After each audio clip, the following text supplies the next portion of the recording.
My next guest was used also in worshiping the devil, participated in human sacrifice rituals and cannibalism.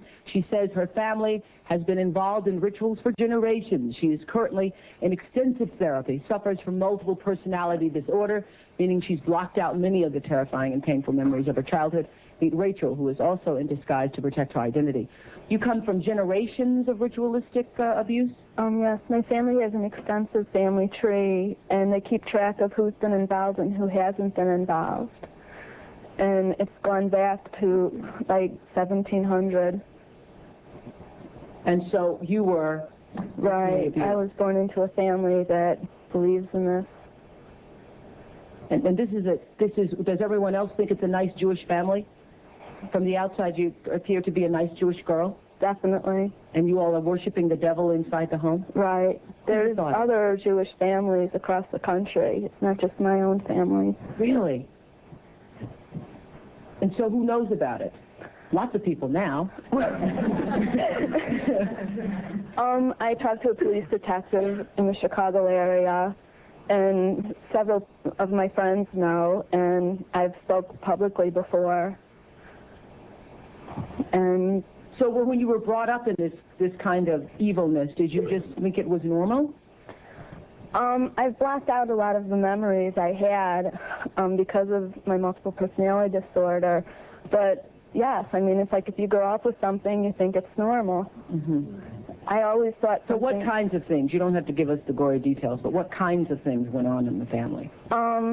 Well, there would be rituals in which babies would be sacrificed, and you would have to, you know... Whose babies?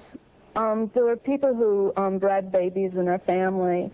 No one would know about it. A lot of people were overweight, so you couldn't tell if they were pregnant or not, or they would supposedly go away for a while and then come back.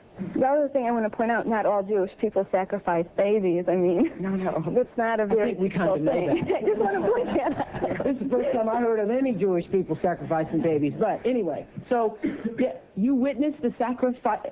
Right. When I was very young, I was forced to participate in that, in which I had to sacrifice an infant. And the purpose of sacrifice is to what? Is to bring you what? What are you sacrificing for? For power. Uh-huh. Power. And so, were you ever used? Were you ever used yourself? I was molested. I was raped several times. Mm-hmm. And what's your mother doing? She's... In all of this? What's her role in all of this? I'm not exactly what her role is. I haven't, recovered all of my memories, but her family was extremely involved. Mm-hmm. She brought me to it. Mm-hmm. Both of my parents brought me to it. And where is she now?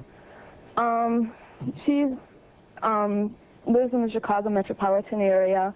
She's on the Human Relations Commission of the town that she lives in, and she's an upstanding citizen. Nobody would suspect her. Were you raised with a sense of right and wrong, Rachel? Yes. I mean, it's like I had both.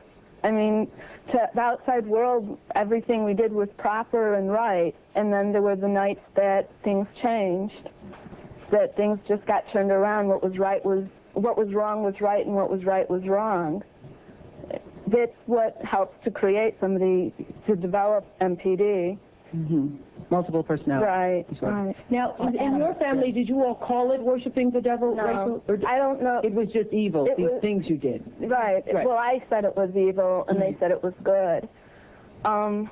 There's a book that I had just come across called Lilith's Cave, which is a book of Jewish mysticism and supernatural, and there's a lot in that book that relates to what I, endured when I was a child.